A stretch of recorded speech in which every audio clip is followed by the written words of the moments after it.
राधे राधे मित्रों। हिंदू सनातन धर्म में एकादशी व्रत को बड़ा महत्व दिया जाता है क्योंकि ये वो व्रत होता है जो हमें मोक्ष की प्राप्ति करवाता है।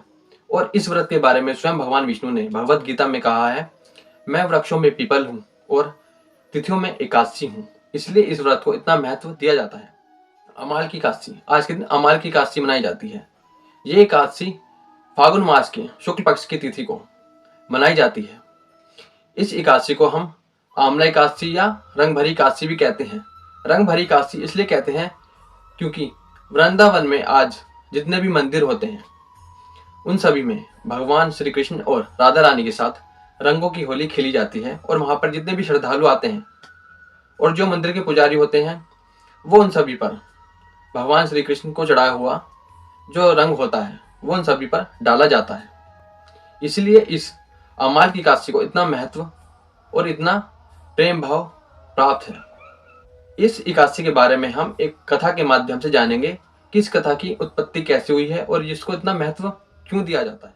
वैसे तो साल भर में बहुत एकादशी आती है, लेकिन ये अमाल की एकादशी, इसका व्रत बहुत ही ज्यादा पुण्य फल प्राप्त करने वाला होता है। कहते हैं इस व्रत के करने से हमें गोदान करने जितना पुण्य फल मिलता है।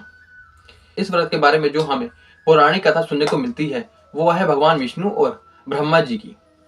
एक बार ब्रह्मा जी को अपने जन्म की उत्पत्ति के बारे में जानने की उत्सुकता होती है, तो वो पर ब्रह्म भगवान विष्णु जी की तप और साधना करते हैं। उनके कठोर तप से खुश होकर भगवान विष्णु उनको दर्शन देने के लिए आते हैं।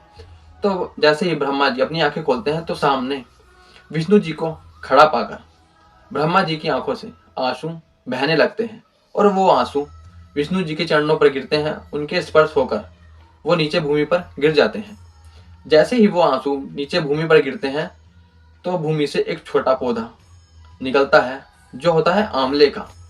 इस पौधे को देखकर भगवान विष्णु ब्रह्मा जी से कहते हैं कि आपके आंसू और मेरे चरणों के स्पर्श से इस पौधे का जन्म हुआ है, तो आज से मैं और लक्ष्मी जी इस पौधे में सदा सदा के लिए वास करेंगे और जो भी आज के दिन इस पौधे की पूजा करेगा उसको कभी भी धन की कमी नहीं होगी। इसीलिए इस दिन को हम अमाल की एकादशी या आंवला एकादशी के रूप में मनाते हैं।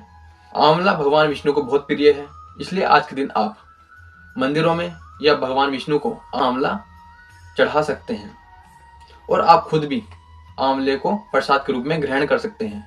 ये करना भी बहुत अच्छा होता है। आज के दिन जो आंवला एकादशी का व्रत है वो द्वादशी के दिन पारण होता है, तो आप इस व्रत को पूर्ण निष्ठा भाव से कीजिए।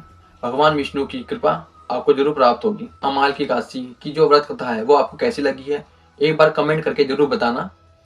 और इसी के साथ में आप सभी को राधे राधे।